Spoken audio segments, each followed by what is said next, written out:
What is up, everybody? Welcome to episode number 69 of the Sasha T Show. This is a special episode because we have my man Lou here today. Lou, just to get some context, can you give like a little bit of a background of yourself and kind of when you first got into the hobby? Yep. So my name is Lou Janu. I am a collector. I've been an on and off collector since I was, 8 or 9 years old. I would say like my first foray into cards was probably like 2002, 2003. Basically the LeBron rookie class was when I got involved. I was doing that with my dad, um, one of our close family friends, Gary Vaynerchuk, his brother AJ, and Brandon Warnke. So my dad and Gary used to work together at wine. We used to work with each other at Wine Library. My dad worked for a distributor. Wine Library was a client there, so they became friends through that. And we were collecting then. I was a little kid running around trying to find Bowman Chrome LeBrons, and not tops, unfortunately. And that was pretty much it for me. It was like, I would say it was probably like a 2 or 3 year thing. And then, as kids do, they were like, I was like, oh, I'm too cool for cards. And I kind of checked out of it. And I played video games for a while, and then I was too cool for video games. And now I'm back in the last 3 or so years again with Gary. So I now work with Gary full time. I'm one of his assistants. And about 3 years ago, I want to say it was probably like spring or summer 2017. He kind of was like, hey, like, remember when we used to do cards? Like, let's get back into it again. And we were buying a bunch of cool stuff. We had no idea what we were doing then. Not no idea, but we were still new Now, into the when you're a kid, do you still have like your Bowman Chrome LeBrons, or are they kind of gone? So I do not know where they are. I want to say my dad has the Bowman Chromes because I recently went into. I should have brought them. They're sitting in my car. I should have went. Yeah, I should have brought it up. But I went through my mom's stuff in our storage facility, and I had a bunch of like upper deck LeBrons. So there apparently was some like upper deck set that came out way back when. I can't remember the name of it now, but it had it was just for LeBron. So I have all of that stuff, but I would imagine the Bowman Chromes are with my dad's. You gotta find those, dude. I know, right? I have to pull them out. They're definitely not graded. They've definitely been sitting in a binder somewhere for the last 17 years or however long that. That's probably in good condition, though. Hopefully, that would be crazy. Yeah, that's half my Pokemon cards. Anyways, sorry to interrupt, but so now it's 2016, 2017. Gary's like, yo, remember cards? Like, we were into it when we were younger. And then that's when you kind of started up again? Yeah, so he and I basically on eBay texting all the time about different cards, learning. I personally didn't buy a single thing until like 6 months ago, as you know. Not even 6 months ago, like 4 months ago. So it's basically just been like a lot of understanding for me, and obviously this has been a very huge time in cards, in terms of like the market pops and sort of the peaks and the more valleys recently with everything going on in the world, unfortunately. But kind of just riding the market and understanding the market, and at the same time like falling back in love with cards, right? Like because I know sports much better now than I did in 2003 when I was 9 years old. I'm more into it, right? Like I'm more into baseball cards. I'm more into basketball cards. Not as much basketball, to be honest. I don't know. Like I always say, I don't know basketball the most, but baseball cards and football cards, like I'm super in. And Pokemon now in the last couple weeks. So it's been even more fun this time around because I know the sport so well. So I feel better about what I want to card, and I'm much more attached to my teams than I was 10 years ago or 15 years ago. And now I'm like, oh my God, I need to get another Sam Darnold card, or I need to get Alex Bregman or another Carlos Correa. So that's where it's been fun for me, just getting back involved. So when you guys first, like in 2016, started getting back into it, what was like kind of the players you're buying? Primarily it was vintage basketball, because that was what Gary knew the best. And mostly stuff? All like 99.9% graded stuff. Kind of just messing around. Again, like I'm saying, on eBay, Gary had some thoughts about like what he thinks makes sense in terms of markets up and down for those cards. So we were making some investments. We bought a lot of off-center, some miscuts, that stuff, and we didn't know what it meant. Like OC didn't mean anything to me then. You know what I mean? So we were just buying and learning as we go. So a lot of mistakes on the way, but we've Yeah. gotten much better, I would say. So what have you thought basically of the card market these last couple of years? Like, what are you kind of thinking of it now, especially now because it's very, very hot. But what have you kind of thought about it in general from 2016 till now? 2017. I'm 2016. I 2017. would say the thing that I've noticed the most is that, and everyone hears about this all the time now, but it's very reminiscent of what sneakers were in 2011, 2000 or 2009 to 2011ish range. That's the feel that I've had since the beginning. Yeah. It's been exposed to more people and a younger audience, and people see an opportunity to make money. Yeah. So I think that's been a large portion of it. Another big part of it has been the generation of people who are now older and have money to buy cards, have kids, and they want to relive their childhood through cards. So they're getting more back in there. Yeah. And that's kind of been my observations, right? Like, I think it's just been a really fun time for the hobby because more people are coming into it. And when more people are involved, it's good. It just makes for more fun. It makes for better deals. It makes for more cards available. Everything that comes out of more people being involved is what's happening. And I think that's good. And I think we're on the same page with that, where we love where like new people are coming in. But as we do know, and we've touched on before, there are, these so collectors or hardcore collectors that kind of don't like what's going on. And what's your kind of take on this notion that's kind of happening where it's like a collector versus Mm-hmm. new people coming in? Like, do you think this is kind of a micro, I don't know, situation that's happening that's eventually just going to roll off?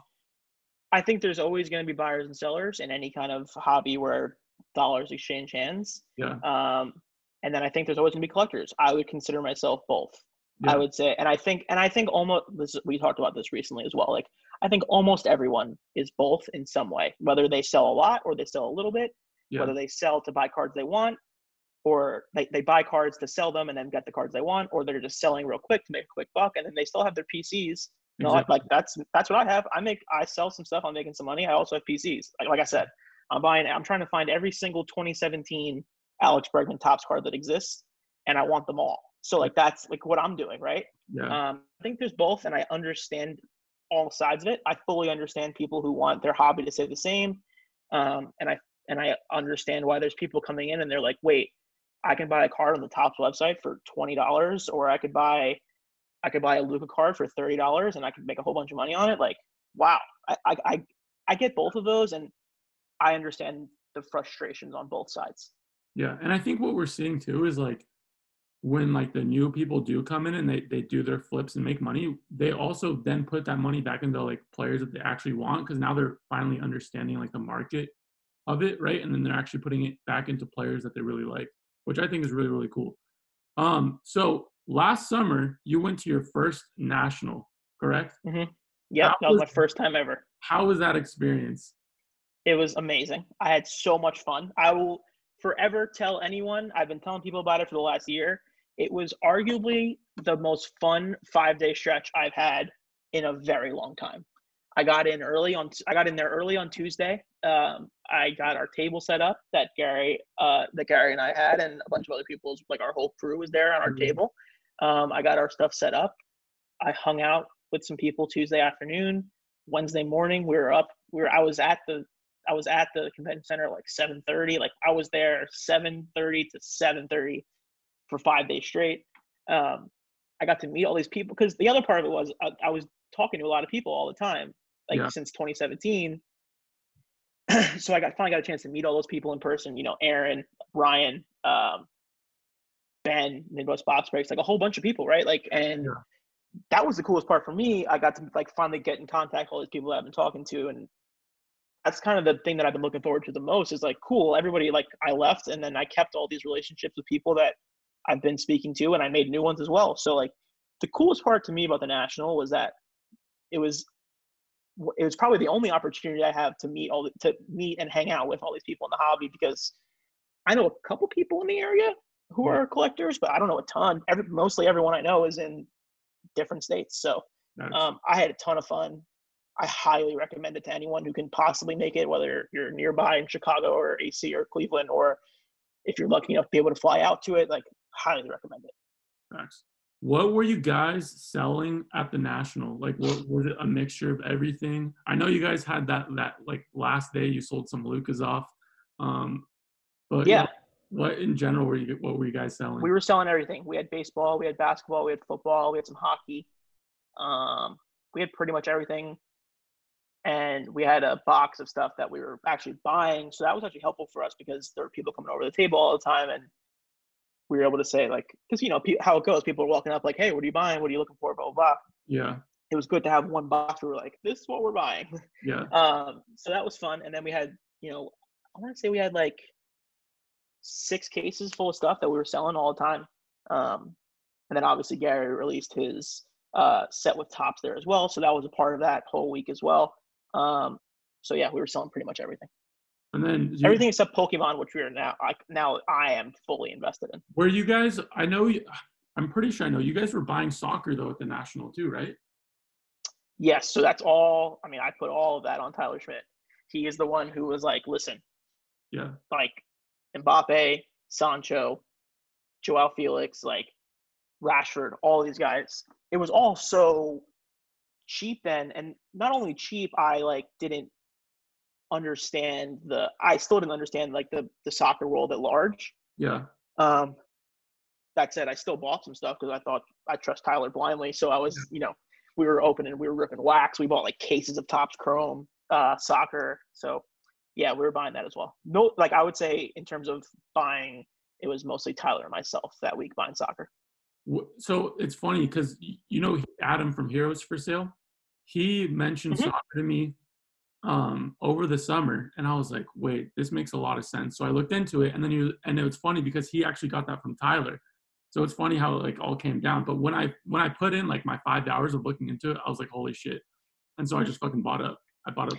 Yeah, it's been crazy the run up on soccer, and I think it's primarily been the Messis and the Ronaldos Yeah, and the Mbappe. I would say Mbappe is by far the biggest like younger guy who's blown up. yeah, But that's trickled out to other players as well, and I think that's only going to be happening now, especially like uh, the German league was on TV here, and it was the only thing that was on. I think that's going to help a lot, and I think you know yeah. Like everyone says it's inevitable. I saw Jadon Sancho's cards now. Like his base is like $50 now. Like it was like 25 just a couple weeks ago. Which is His base tops his is top it's chrome. tops, right? Yeah, top. Yeah, like that. That seems.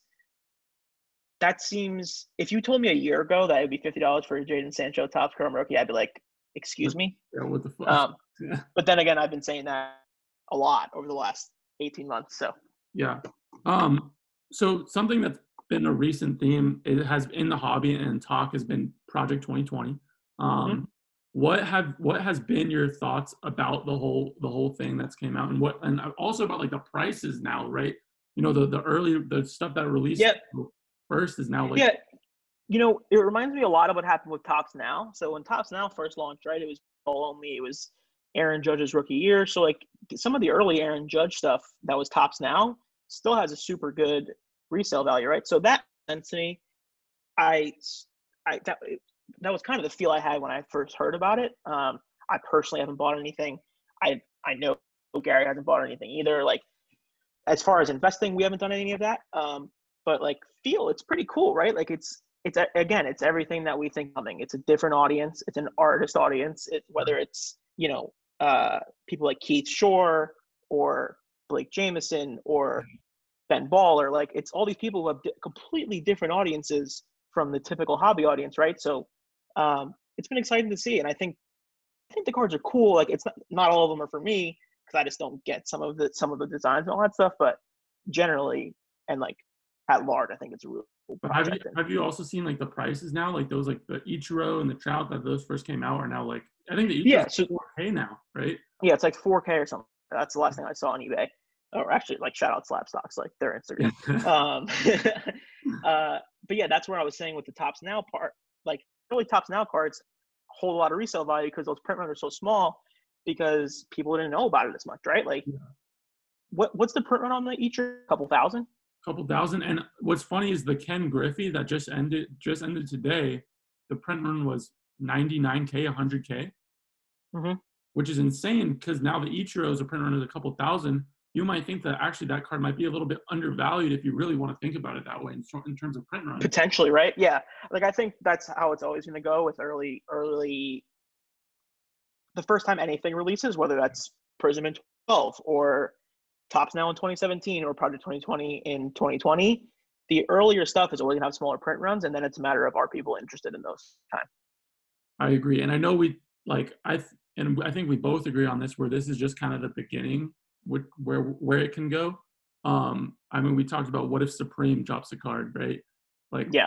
what's going to happen then, right? Like that to me isn't that far. For a number of reasons, that seems extremely realistic to me. Like, again, I don't buy Supreme. I have no idea. I wear like Old Navy t-shirts, so like I don't know. Same. Like, don't they come out with like fire extinguishers and like exactly lighters and like skate decks? And like stick like up a bunch of stuff. So it doesn't seem that out of the realm of possibility to me at all. And as the hobby gets more integrated with just regular pop culture and basketball culture and resale culture, like that kind of stuff makes sense. So, and I love how, like, when we look at Topps 2020, this is kind of like the example we're getting of what it can be, right? With sports cards in general, and like resellers and sneaker culture getting into it at a higher level. Yeah. I think this is the theme that we're going to be seeing. And also I think, this can probably trickle down to actually like these actual Prism, Topps Chrome, actual cards, if you will, rookie cards, right? It's exposure for the hobby in general, right? Like, because someone's going to see Baller Mike Trout and they're going to be like, cool, I can't afford that Mike Trout at whatever. I don't even know what it is now or what it becomes. Like, but they might want his 2017 Tops, like I just think it's more exposure, and more exposure is good for everybody. And it's crazy to think that like literally people like have made like 100 G's just off buying those Topps 2020 cards. It's like it's crazy. It's been an incredible flip to date. Yeah. And like when it first started, like personally for me, I was just like, like I didn't really think it was gonna be anything. I thought it was a cool idea, but I was just like, But I was completely wrong. Like it has blown up.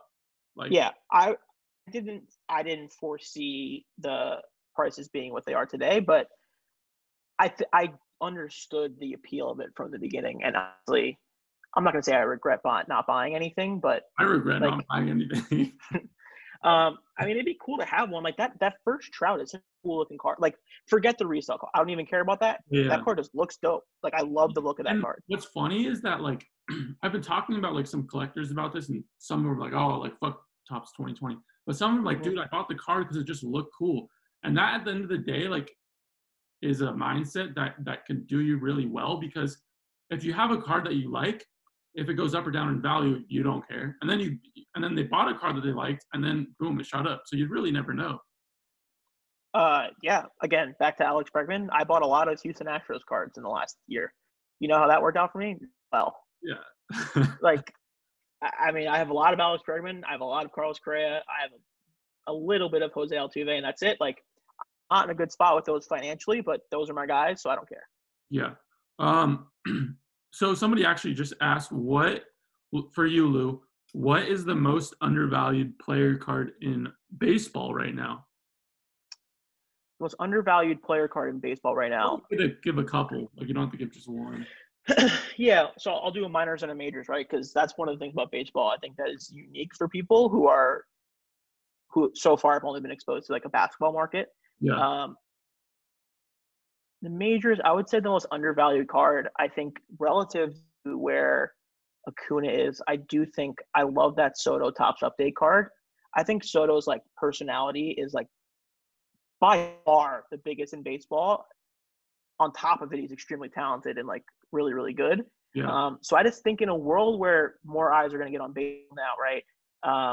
And the baseball market, people are going to be like, oh, Juan Soto's like the coolest. And like, that's going to drive that card up. As we always say, talent isn't only the only driver for card prices. So for the majors, I would say that. And then for the minors. So how much does that card go for, like in the PSA 10? The update, I think the last I saw was 120, 125 on eBay. Someone can correct me if I'm wrong, but I think that's generally right. But then for the minors, Who is that 16 My dude you're telling me about? Dominguez. Probably. He told me he's like 16 and he like is already like in the Oh minors. yeah, so Jason Dominguez was in the most recent bone release that just came out last week, um, and his papers were going for like $20, and his chromes were up to 100. They've gone back down now. Someone corrected me the other day. I think they're like 60. I'm gonna look it up right now, but I'm pretty sure the chromes are like $60 raw, which is bananas considering everything of like the number one prospect in baseball. His PSA 10 is like $80 or $90. That's So that great. just doesn't make a lot of sense. Yeah, Yeah. but that's what the hype of the new prospect, and he's a Yankee, Yeah. so that's what comes with that. But yeah, Makes sense. I actually love this question that we just got.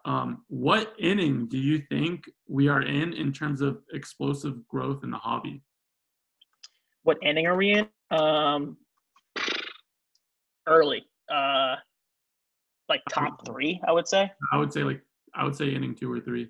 Like, Yeah, it's super early. Like in terms of like where, if you're talking about how big is it going to get in the next few years, I would say we're in the second or third inning. Like you're just now seeing like this artist thing is the first time there's been that kind of integration, right? Like potentially, I don't want to say ever because I don't know, but like it's probably the biggest integration of something that's outside of the hobby into the hobby, right? And I think that's just a sign of things to come. So early. I 100% agree. I've been like literally. I know we talked about this yesterday about Topps, Project 2020, but I've been thinking about it over the last couple of days, and it just gets me more and more excited, to be honest. Like in a weird way. Like it. Yeah, man. Oh, real quick, Jason Dominguez.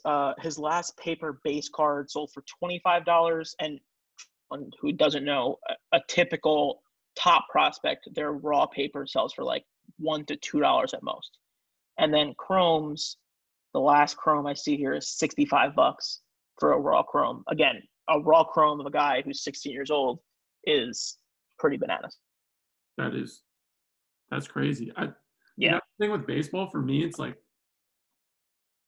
I feel like there's a lot of people that are super into it, especially like watching these minor league players come up, and they're really good at it, where they kind of know like each team's systems and if one can come up earlier than the other and all that sort of stuff. Mm-hmm.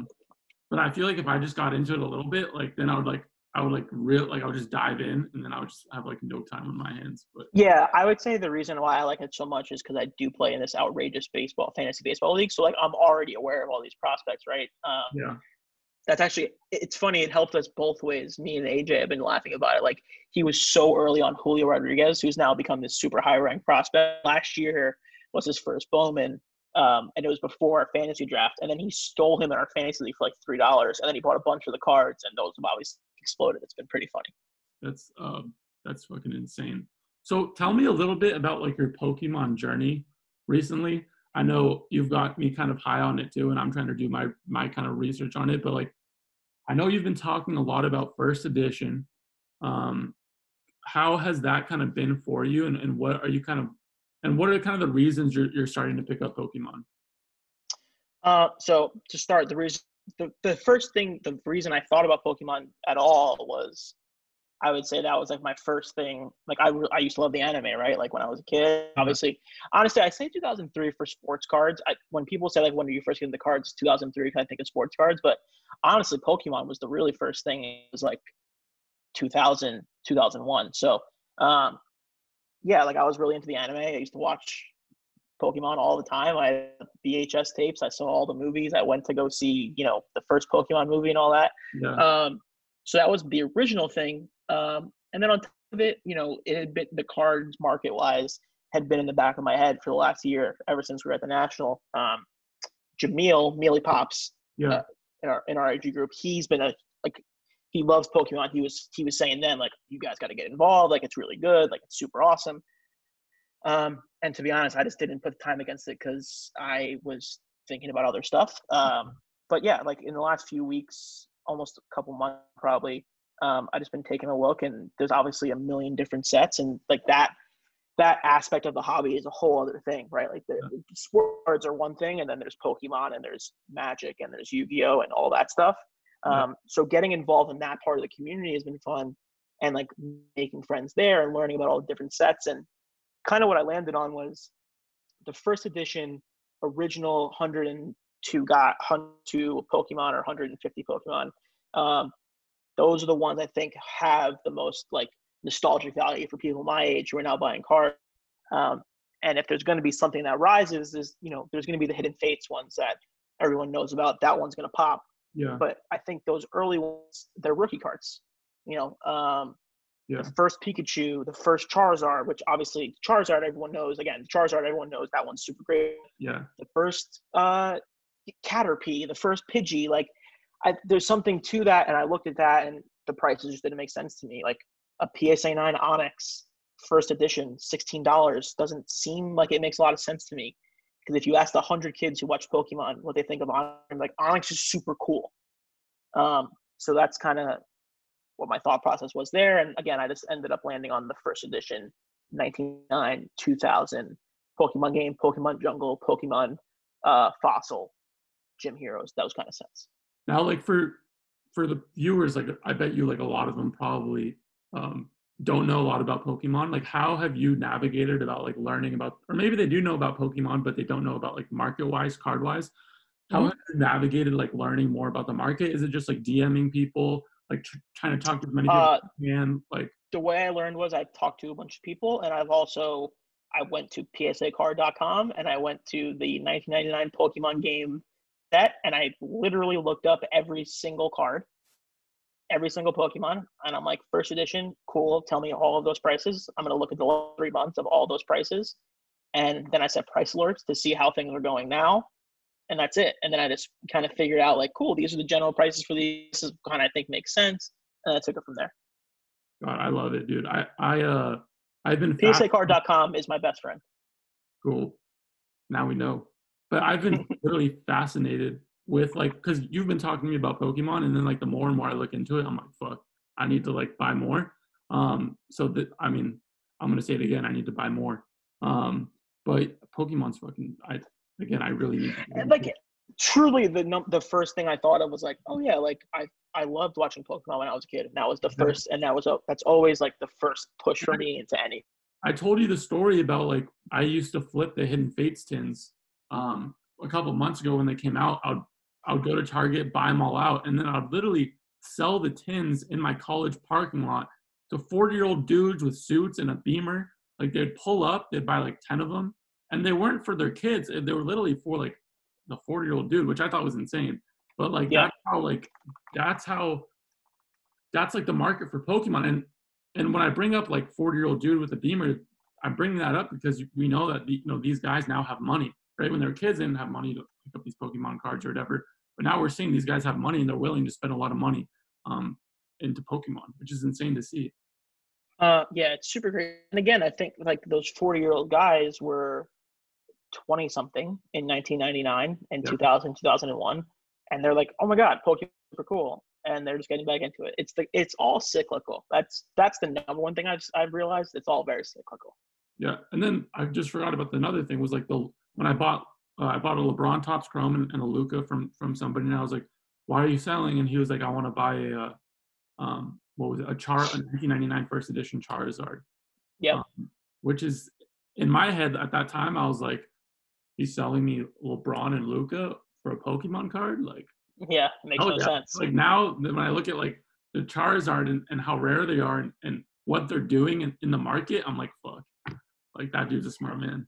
Yeah, and I've like some of the people I talked to were like, yeah, I thought I was paying a lot for a PSA 8 Charizard first edition at like $4,000 or whatever. Like, little did I know, it's like, yep. Yeah. So I know, like, when you first got in, like in 2016, 2017, when you first started getting into cards and you're buying a lot for Gary, I mean, you've probably learned a lot about like, the best ways to like buy cards, especially in bulk. Like how has for like the viewers, like what are some tips you could give them for buying cards and kind of getting a good price on it, whether that's bulk or singles? What kind of has been your go-to or how you go about it? The first thing I would say is like, as like generally speaking, I think there's a lot of people, they hear, like they know that I work with Gary and they assume that I am like buying all these cars for him. Like, that's not what happens. We both have access to the eBay account, and like he's in there just as much as I am, and I'm looking and I'm helping him research things because he has a million things to do, and Yeah. then he's buying. But I have done a ton of buying myself, right? So Yeah. I would say like the number one thing you can do is like don't be scared to grind eBay. I think people look at eBay like, wow, there's 175 results for Luka Prism PSA 10 2018, and they get discouraged and they don't want to search. Like, you got to search. You Yeah. got to be okay with like going into every auction, figuring out, or like the first thing you got to be comfortable doing is going into completed items and saying to yourself, all right, cool. These last 5 have sold for X. I'm comfortable paying X and max Y. I'm going to go into all 175 auctions and either submit an offer for that number. I'm going to pay attention to that auction, get in whenever I want at that number, and I'm going to message people on eBay being like, hey, you have this listed, even if they don't have offers. Like, the worst thing they can do is say no to you.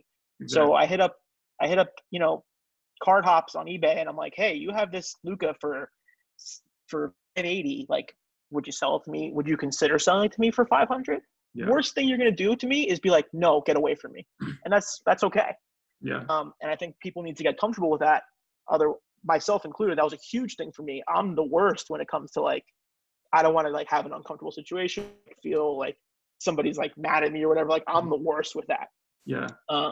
So that's like, that was a big thing for me to get over, right? Like, just being comfortable with the no and being comfortable with the grind of searching through eBay. And then you can graduate into, looking on Instagram when you make friends on Instagram and trying to find deals there. Letgo, Mercari, Facebook Marketplace, Facebook groups. That's a whole other world. Yeah. Yeah. Grind is the number one thing. Got it. I know you created the Instagram page.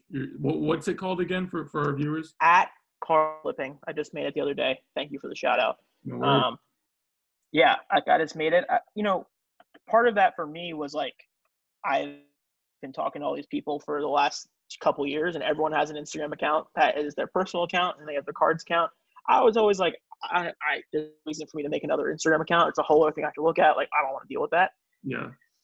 But now I've been posting a lot more Pokemon cards on my Instagram, and my mom or my friends are like, what is this? And it's like, cool, they don't care about that. So like, and it's a cool place for people to hit me up to just talk about cards. I can just talk about cards there. Like, it's just been a fun little thing I've been doing for the last week or so. But have you been like getting more deals out of it though? Like, are you finding it like that way? Or I haven't made a single deal on it yet.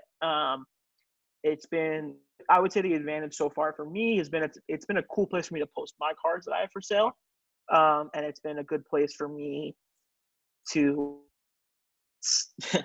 one of the big things I've noticed, I thought about it last night. I have a completely different algorithm now on Instagram because it's all cards. So when I go on the Discover page, it's all card stuff. And that's pretty much all I want to look at all the time anyway. But on my regular account, I have it mixed in with like music and like TV shows and movies. Like, I just want to look at cards. So like, I can just go on that Discover page and just scroll for like 3 hours. I have a feeling that you're going to be on your card Instagram way more than your personal. I think so. I think that's going to be where I spend a lot of my free time. Another thing that we've talked about before, it has been, PSA versus BGS versus SGC. I kind of want to get into SGC first, though. What have you been seeing from them, and have you been liking what you've been seeing from them recently?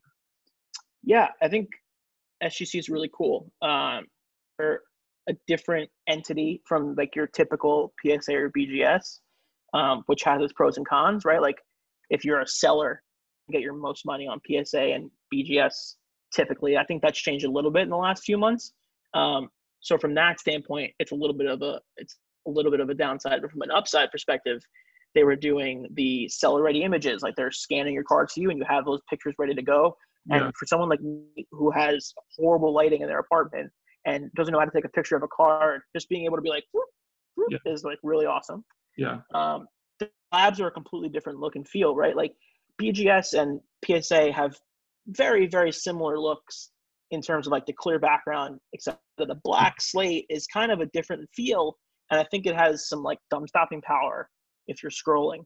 So that's been something cool as well. And then generally, they're super nice in my conversations with them on social. And yeah, and especially throughout this, they remained open for the most part. So they were taking a lot of submissions, and you've seen a lot more SGC cards pop up in the last months. So that's been cool to see as well. So I'm pro SGC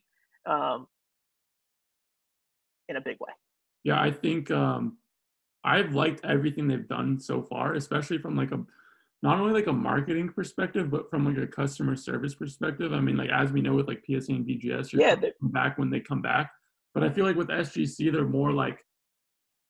more with you along the way, right? And makes you feel, I don't know, more taken care of in a way. But I'm not saying like in terms of value, right? In value, it's going to be PSA and BGS for now. But I mean, within the next couple of years, can we see SGC like get up there? I mean, I don't see why not. It's just a matter of what everyone decides. Like if everyone tomorrow decided to start putting their SGC cards up for the same price as buy it now as they did for PSA, that's it. That would be the end. We've started to see recently, like especially during quarantine, like SGC prices on like rookies, and it has gone up. Honestly, I would ask you this question. Like, realistically, there's no reason it should cost less, right? The only reason it would cost less is the name value of PSA and BGS. Outside of that, like if I am the seller and I have SGC cards, what's stopping me from posting them at SGC prices? And like, I mean, it just seems like one of those things. The market always decides, right? The market likes PSA and BGS because they have value into their brand. People value a PSA 10, right? People value a BGS 9.5 gem or whatever. So the market will decide that. It's just going to end up, will the market finally say, hey, SGC's 10 is here compared to PSA? Will it gain that traction? And then for you, what do you think would be that kind of event? Like, what's the event that brings an SGC? If I was SGC, dude, I would go like this. I would be like, yo, like Sasha, Lou, XYZ, guys that maybe have a name for themselves in the card community. Here's 200 free submissions. Submit 200 free cards to us every month. Mm-hmm. That way, when we get the cards in, what are we going to be posting on our Instagram page?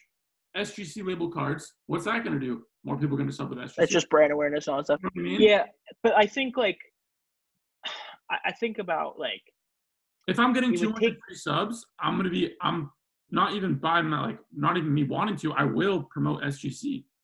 You know what I mean? Yeah, but I'm thinking like it would take someone like National Treasures Luka of 25 auto going to SGC. Did you see the MJ that was in SGC 10? No, there was like an 86 Fleer SGC 10. Yeah, like that's the kind of stuff, right? Like I think those are the situations.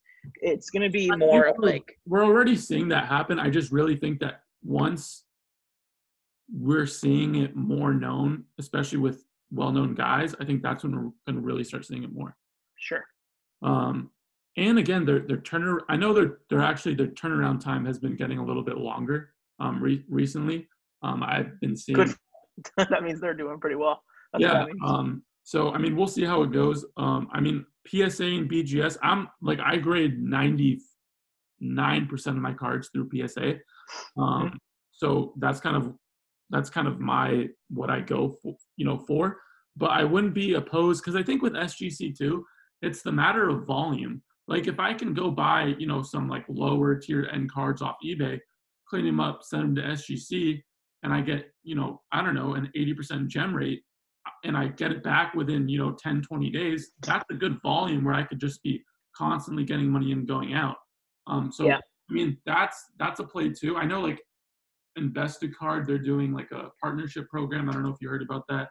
No. They literally, you have a card, you send it to them, they pay for the grading and everything like that through SGC, they get it back, and then, they take a certain percent of the profit of or what, your card. I see.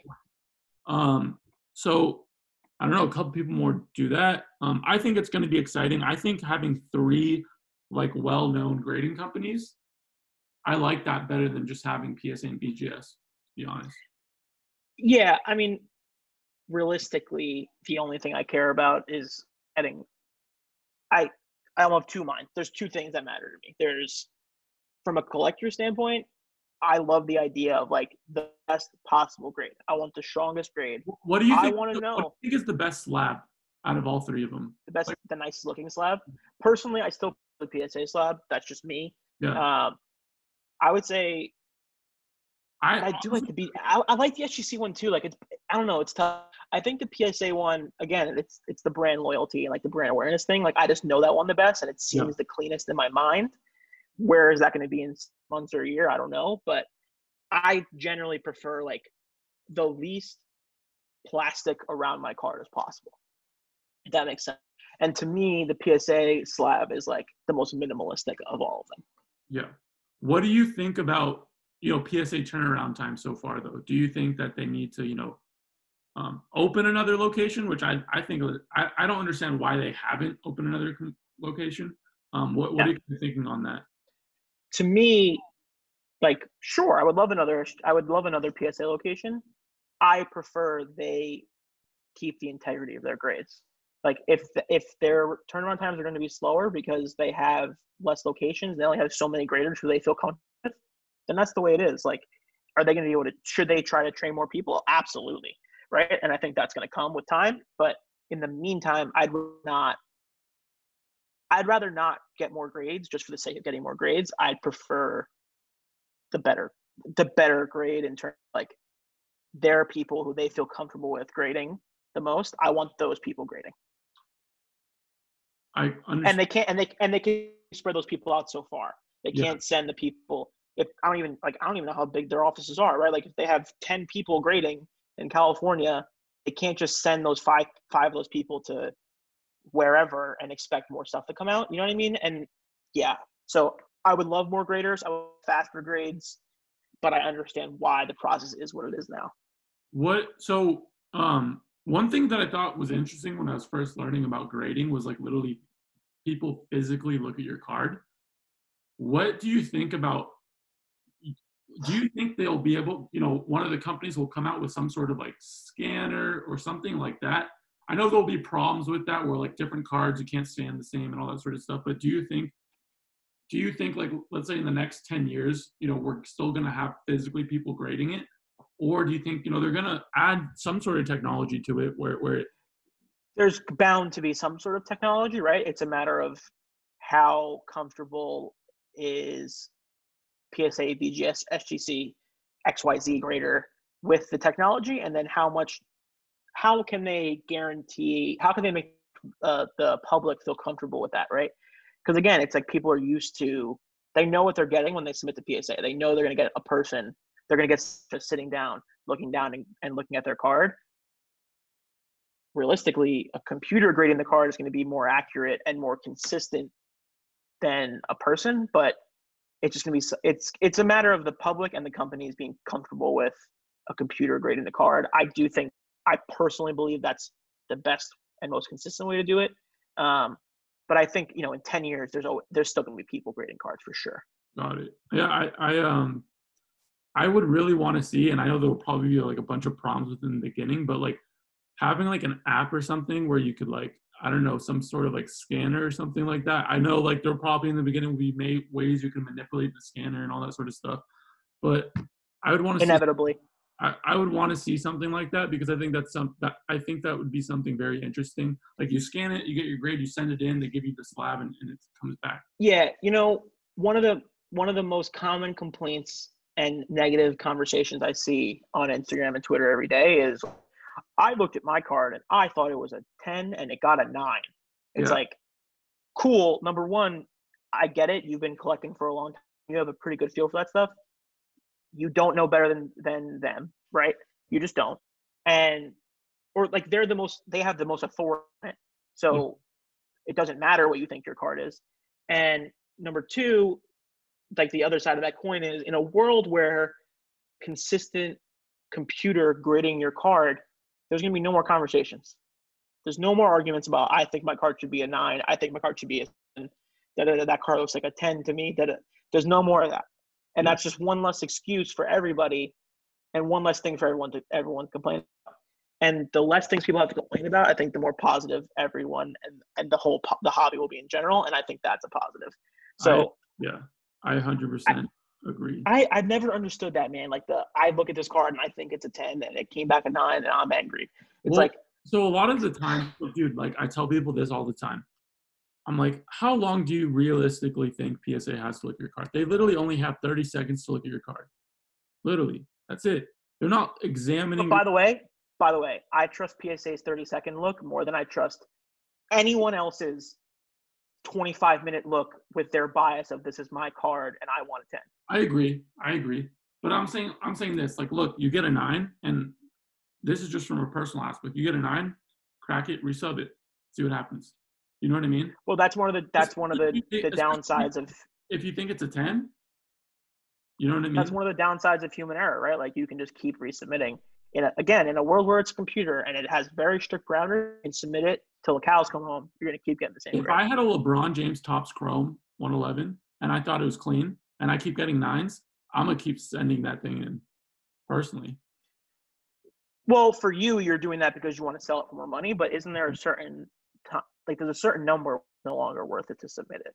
Well, yeah, but like I don't know, like after the 5th, like I don't know, whatever it is, I'm not gonna like come back, get a 9 one time, and then just say, oh well, like okay, you know what I mean? Yeah, I get it. I get it. I think that's things that I think about a lot that like just annoys me. And because the other part of it is I get it for the person because they're like, this is tough. Like they want to sell that card or they want to have a 10 in their collection. And like, it's just the way it is. You know what I mean? And a lot of that, and some people forget like some of the, when you look at pop reports, it might not be exactly right because people are cracking and resubbing, right? And PSA counts every time you sub a card, right? So that's actually something to think about as well. Yeah, but like realistically, I thought about it that way, but that makes a lot of sense. So then the 10 pop report is really the only one that matters because no one's cracking a 10. Yeah, just like the 9s and whatever else. Right. Yeah. We've both been very high on Luka Doncic, I think, both of us.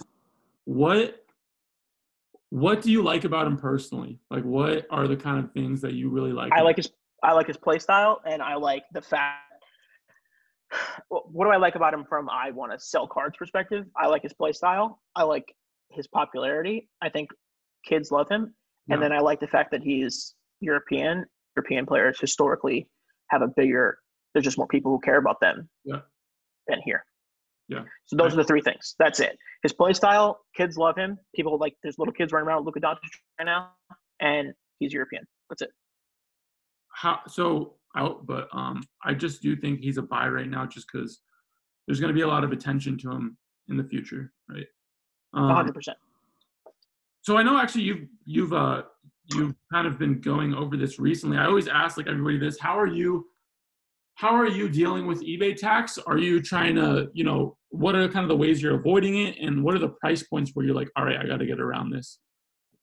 I think it's it's something you can't avoid, like sales tax is sales tax, right? So like at a certain level, like I'm going to go on eBay, I'm going to buy a card and it's going to come to my house and I got to pay New Jersey state tax. And that's like 6 or New Jersey, sales tax. And that's like 6%. Yeah. And then other options, right? Like I've been looking into PWCC. I get it. I know that people do that. That's a real option for them, right? I've been looking at it. Am I going to actually decide, cool, I'm going to give my cards to PWCC? Because that has ups and downs too, right? Like I like having my cards in my possession. So is that worth the vig of the sales tax? I don't know. That's for everyone to decide themselves. So I've been thinking about it. There's a lot of different ways to approach it. But for me, at the end of the day, I think for me, I prefer to have my cards, and I also understand that sales tax is just part of the game. Like anything else, if you go to New York tomorrow, or not tomorrow, but if you go to New York and Soho and you go buy some stuff, you're paying New York sales tax for your Supreme. That's just the way it is.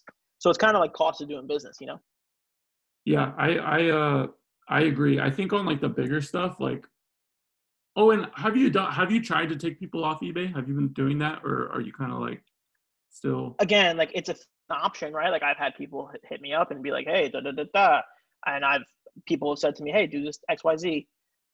There's pros and cons. There's risks to taking it off, and you want to do friends and family, and then you have no protection on the back end. There's the pros of that is like eBay is pretty much as safe as it gets in terms of like Yeah, buyer protection, and people complain about that as sellers of like eBay's too pro buyer. So again, I think it goes both ways. It's just a matter of how safe are you trying to play it. Yeah. I agree. What are you kind of looking forward to the future? Where do you think this, the card market in general can really go, and what are you kind of expecting? I think it really, really big. I think it can become an asset class, right? Like Yeah. art is an asset. I think cards can become an asset just like art is. Do you I think it. so I've talked about like where like literally this Luka card or this LeBron card can be literally viewed as art, right? Are you in that kind of category? $7,000 is a lot of money. Yeah, So there's exactly. pieces of art that people hang in their house that cost less than $7. So I'm with you on that 100%. I think that I personally, and this has my bias of I like cards. I think it's something that I would want to have in my house. Do I want to hang it? I don't know. Yeah. But like, is it something I want to appreciate and like look at and be like, wow, like LeBron rookie card, that's so sick. Yes. How so I mean we've talked about before like we're not too far away from rappers starting to buy these cards. Because I think too is like when you talk to anybody in culture, when you say like, look, LeBron's card was $1,000 last May, and now it's $7K or whatever it is, and they're like, wait, what? So I can bet on LeBron winning a championship or whatever, and I can buy his card, and like I could do that over like let's say like stocks that I have no idea about.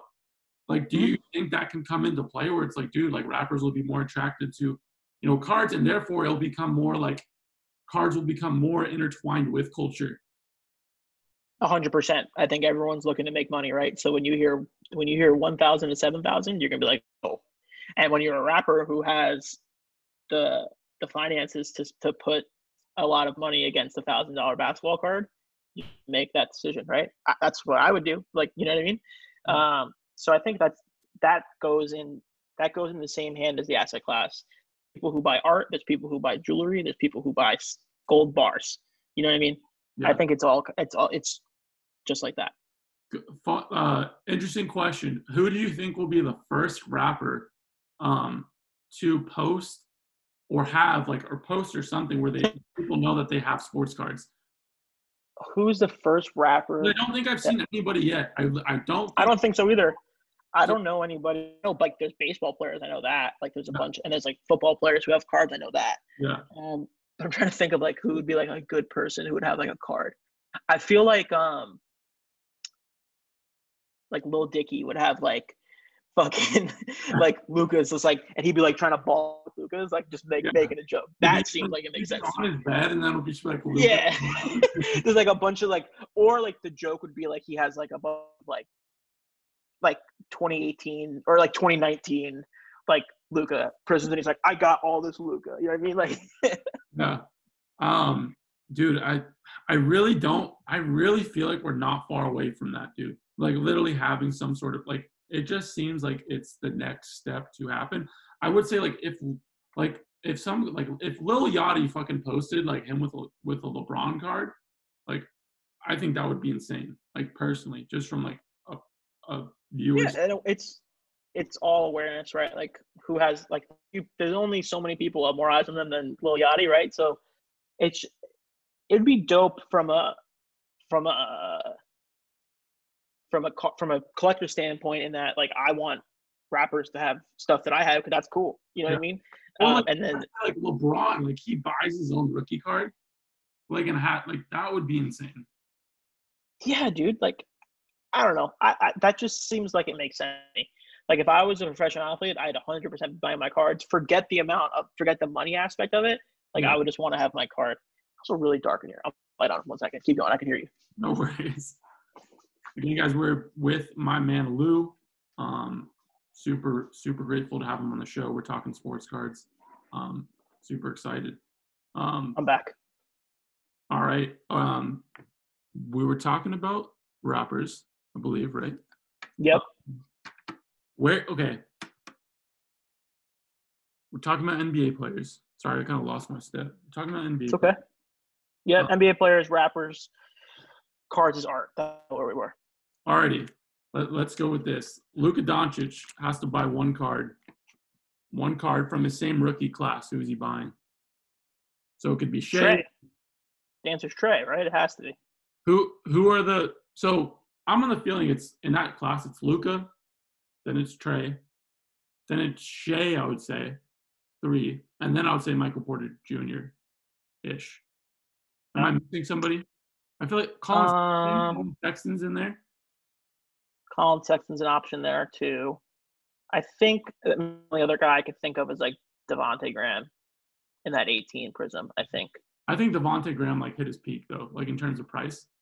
I'm just thinking about cards that have popped in that 18 right now. Was Landry Shamet a 2018 guy? Yeah. Yes. I kind of like Landry Shamet, like That's shooter. So what tells me they're like, I kind of like him. Like that's the theme. Yeah, he kind of got unlucky because he got traded and like he's in a not as great, like he could have been on the Clippers and been in like a really good situation right now. So, but yeah, so like I would say it's probably Trey, Shea. Landry Shamet is on the Clippers, right? Yeah. He is on the Clip. Oh no. Shea, oh yeah, he was Shea. on this position. He got traded. That's what it was. Sorry. Yeah. So he could have been in the bigger. I think Shea's in a good position though too because he gets to learn from Chris Paul, and then it's like, and then he reigns, right? Runs his own team. Yeah.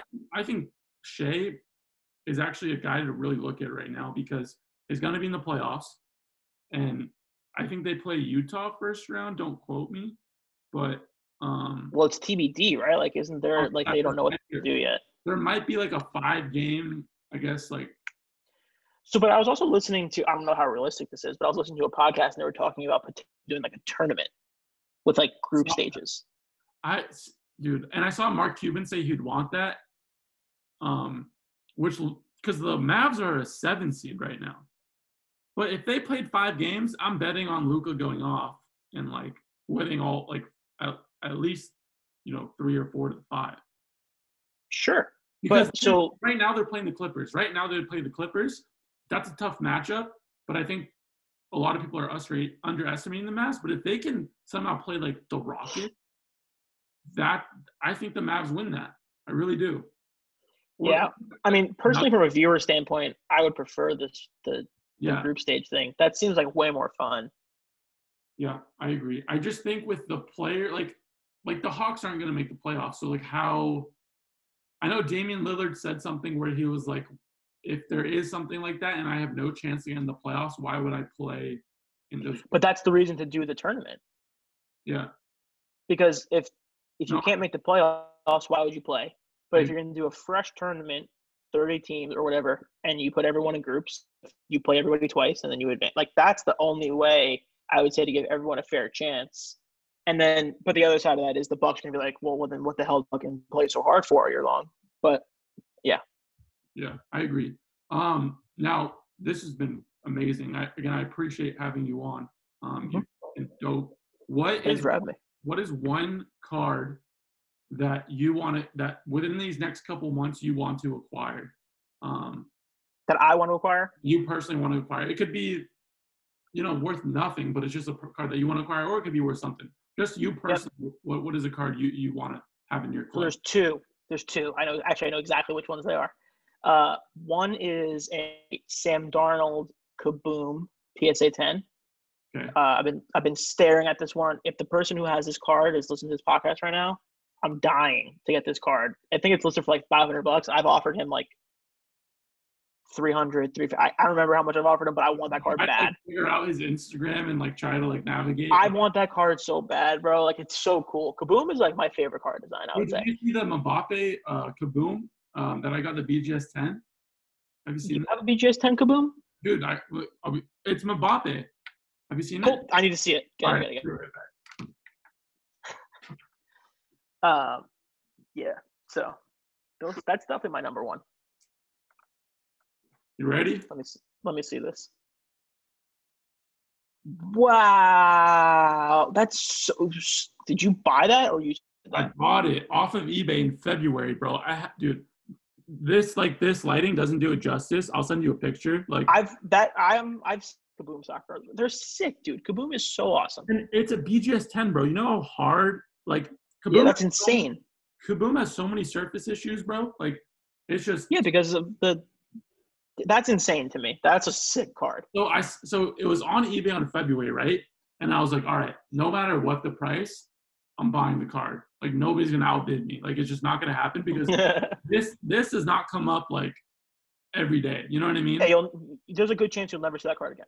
Exactly. So I was like, all right, let me do this. And this was relatively at the time where like Mbappe hasn't popped off the way his market is now. So I had my bid up to like 800, and I got it for $500, which when I look at it now, it's like a steal. But yeah, I think, dude, if you can get a Kaboom of Darnold, and Darnold's your favorite quarterback, right? 100%. He's in my top 3 favorite athletes. Yeah, I think you. I feel Brandon, like so it's that one. So it's that card, or I want this Bregman 20. I've been looking at this card too. It's only like $100, but it's this 2017 Bregman. It's an image variation. He's like he shaved his head, and they're like rubbing his head. Yeah. And I love that card, and I want one so bad. Dude, I first of all, if the Kaboom guy is listening to this podcast, you got to hit up Lou, because please. I want it so bad. I mean, have you tried emailing him or anything like that? I've sent him. I've maxed out my offer. I only get like 5 offers. I maxed it out. I've messaged him. I've gone back to him. Like, eventually, I'm gonna cave. So now I'm hoping he's not listening. To cave and just pay whatever he wants for it. Yeah. Yeah. I've tried everything. Well, hopefully you get it. And I kind of want to see you get it within the next month or so, because I feel like. What are you looking at? For me? For you? I mean, it's always the same stuff, dude. But like, I really like Luka, you know that. So I'm always trying to pick up like Luka. And then I'm the biggest Kobe Bryant fan you'll probably ever meet in your life.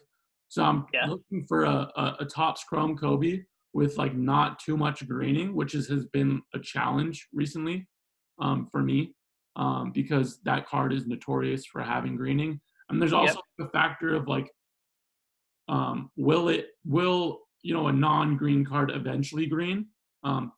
Like, that's kind of, I don't know. But it's kind of inevitable. Eventually, it's gonna exactly. So, right now the non-greens go for like 8K as a PSA 10, and then the greens are like a different story, goes for a lot less.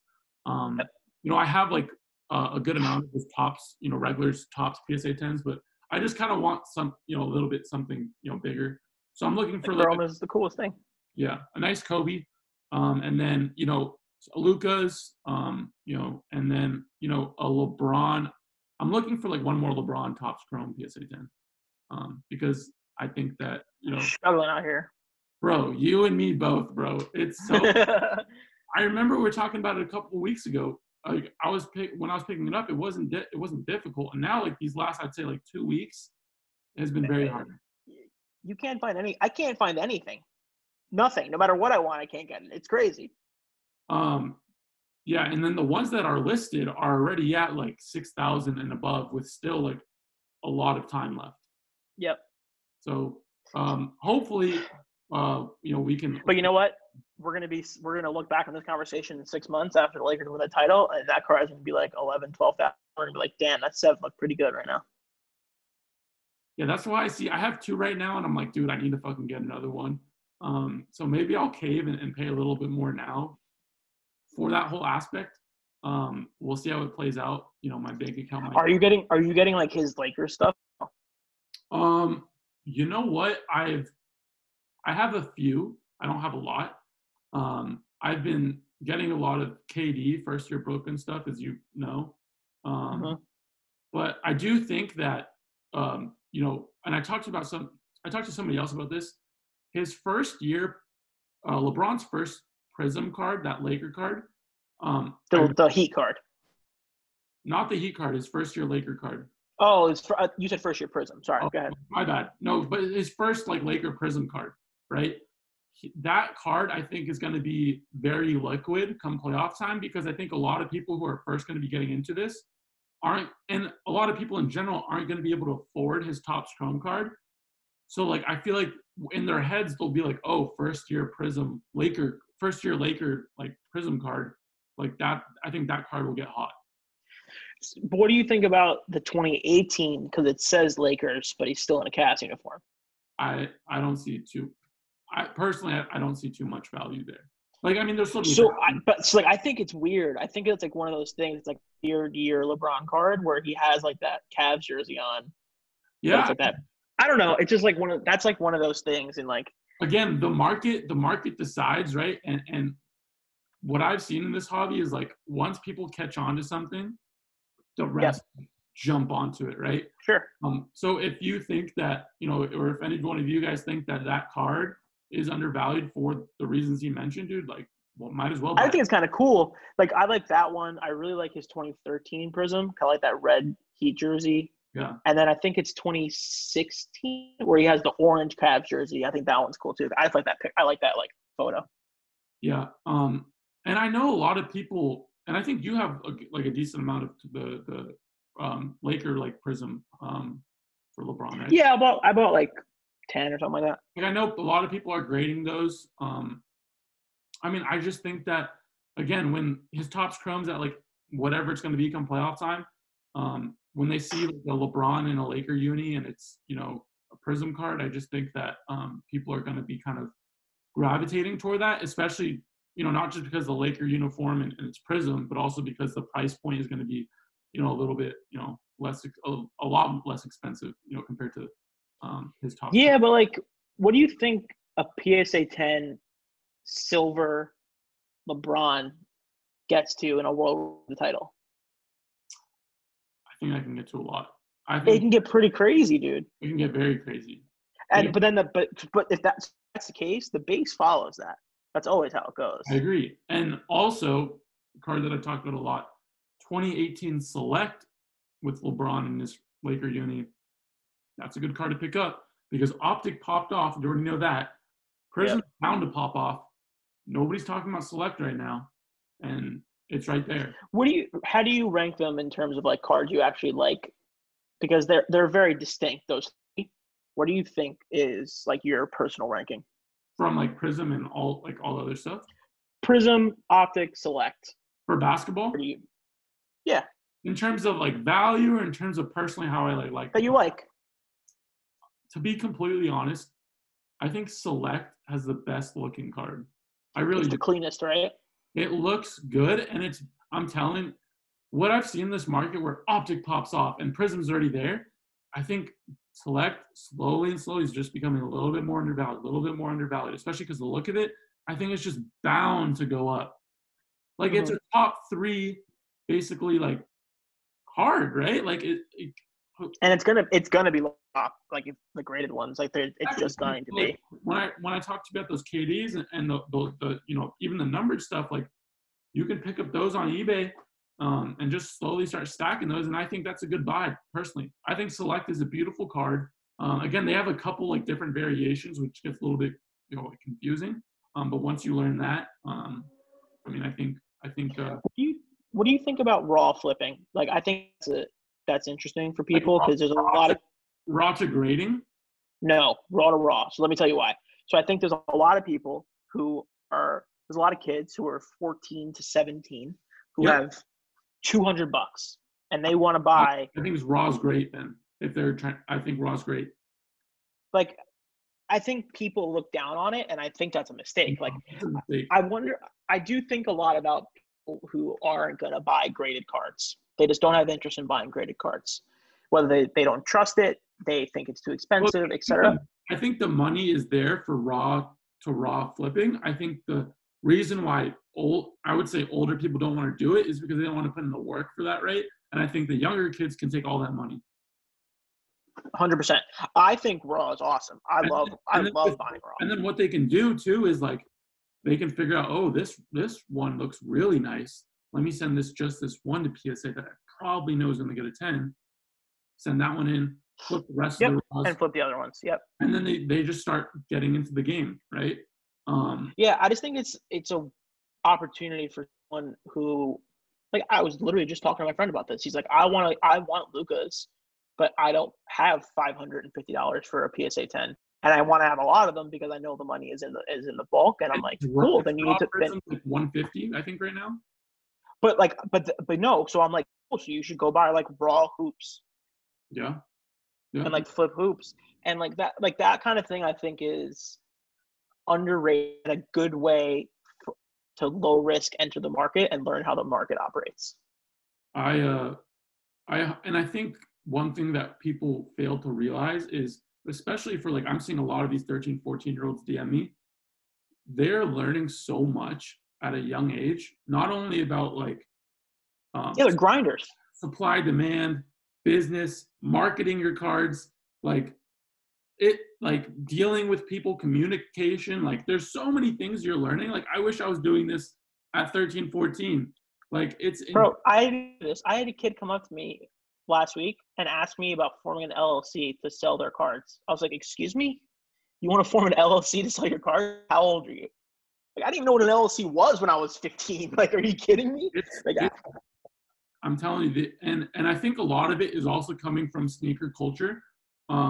These guys that are into sneakers, and I think this is one thing that collectors fail to realize, is that these sneaker kids, they know business very well. They know supply and demand very well. They have bots. Like it's not just like something where they go to the store, they wait in line, and then they pick up the shoe and they yeah, it's a real thing. Business, bro. It's like a business, and we're seeing more of these guys come into it, and that's the more we're going to see, which I love because I think it brings a great, it brings more people into the hobby, which I love, and I think these guys are very smart and very young, and I don't know. Yeah, and by the way, there's going to be if there's 10 kids who come in, 7 of them are going to be like cool down in a year when they see the first dip. There's going to be 3 kids who like fall in love with collecting, and that's good. Yeah, and when they buy their first card, right, they flip it, and then they're like, oh, I actually want to buy this and hold on to it because I want to buy Luka and hold it because I really like Luka and I believe in him. I want to buy, I think Gary's boy's like De'Aaron Fox, isn't it? Yeah, he loves De'Aaron Fox. Yeah. I want to go buy De'Aaron Fox or whatever, which I was bummed he got injured this year, just going to say it. Yeah, it sucked. It was unlucky. Yeah, man, I just think there's a lot to the kids thing. I think older kids they don't love the idea of the younger kids because they do have the bots and they have the ways around it. Yeah. They're a different breed, dude. Like kids are a different breed. If you look at some of the guys that are in card hops and like some of these guys are like gnarly and I know they're like 14, 15, 16. Yeah, dude, bro, I don't know how to explain this to people. Like sneakers is a grind. Like streetwear is a grind, and these kids have bots and they have their friends in their different cities that they buy their stuff from. Like I actually think so. Here's a weird take I just thought about. The idea of sneaker flippers coming into the hobby is a huge positive in a way that it's force the technology of a Topps and a PSA and a Panini and a BGS. It's going to force a tech upgrade because realistically, if you go on Panini right now and you want to buy a first off the line, the app crashes, the website crashes. Like that happens with sneakers, like the sneakers app, right? But it's going to force a tech upgrade and force them to like come up into the times a little bit. And I think that's a positive as well. And you know what's funny? Like a lot of these sneaker kids who DM me and stuff, they're like, wait, so I can buy like once like they kind of learn about PSA and stuff. They're like, wait, so I can buy like a Trae Young card, in the summertime or whatever, and he pops off for a couple games and the price goes up and I can sell it for 30% more. And I'm like, yeah. Not only can you sell it, you can't get rid of them fast enough. Exactly. And it's like, and I'm like, yeah, like that's basically what it is. Like if you know your sports and you know the players and you understand the market of Prism and PSA 10s and stuff, that's how it is. They're sold. And it's easier than sneakers because sneakers, they tell me this like a ton, like it's so hard to get product. It is tough. It's very tough to get product. And if you are one to get like a good amount of product, you're like at the top of the game in the sneaker world, like, which is it's a little bit monopolistic, I guess. So when they're getting into this, like, dude, if I want to buy a Luka card, I can go on eBay right now and buy one. You know what I mean? Like I'm very I'm extremely pro flippers for a host of reasons. yeah. A big part of that, like actually, you know, what's funny? Another conversation I recently, it was my dad's birthday this weekend, so I was hanging out with him, and we were talking about cards and we're talking about flipping cards. My dad has been in it as well since I've gotten back into it with Gary. Yeah. And my little brother is trying to like understand it. He doesn't get it. Like he's like, How old is your brother? He's 16. So he's starting to like get into it though. He's like he's trying to understand it. Like it doesn't make sense in his head. Like he's a kid. Like he's like the smartest kid I know, and like plays baseball. And like that's all he cares about. Yeah. And so I was telling him like, yeah, like I sold some Lucas this weekend. I paid X and I sold them for Y. And he's like, huh? He doesn't understand it. And my dad heard that and he was like, holy shit. Like it's like you were saying, it's like teaching kids this, and like that's so invaluable. And I think that's something that older collectors in the hobby, if they thought about that, I think they'd appreciate that a lot more. I really think that's a big positive. I agree. One thing I also wanted to touch on is, you know, when Gary first started to talk about cards, he got a lot of slack from the collector community, right? As you probably know. You know, like I've been talking about this a lot. I'm like, dude, like it's crazy to think that, like some people literally think, oh, like he's just trying to move the De'Aaron Fox market so he can sell. I'm like, dude, this guy has like X amount of money in the bank. You really think he wants to make a couple other bucks, like moving the De'Aaron Fox market by, you know, 10%, like, or the Luka market by 10% or whatever it is? Like, how have you guys been navigating that? You know, like, because I feel like from a personal standpoint, that would be hard because it's like, dude, I'm just trying to like help people, right, in a way, and show my passion for the hobby, right? But like, how have you guys been, and for you, it was working for him, been trying to navigate that, right? Where these collectors are kind of going at it at that approach? The answer is it is what it is. Like you can't, there's no avoid, right? Like people are going to say what they're going to say, and I understand why they say what they're going to say. I promise you it's not true. Like I don't know how else to tell you it's not true other than that it's not. And like you wouldn't believe like how like wholesome it actually is. Wholesome's not the word, but like how like truthful it is. Like it's just like Gary loves cards. Yeah. He wants to collect cards. Yeah. He also is flipping is one of the things that he loves. Garage selling. He loves the idea of a flip, of buying for 20 and selling for 27. Like that's a thing that he loves. Yeah. So like that's going to be part of it.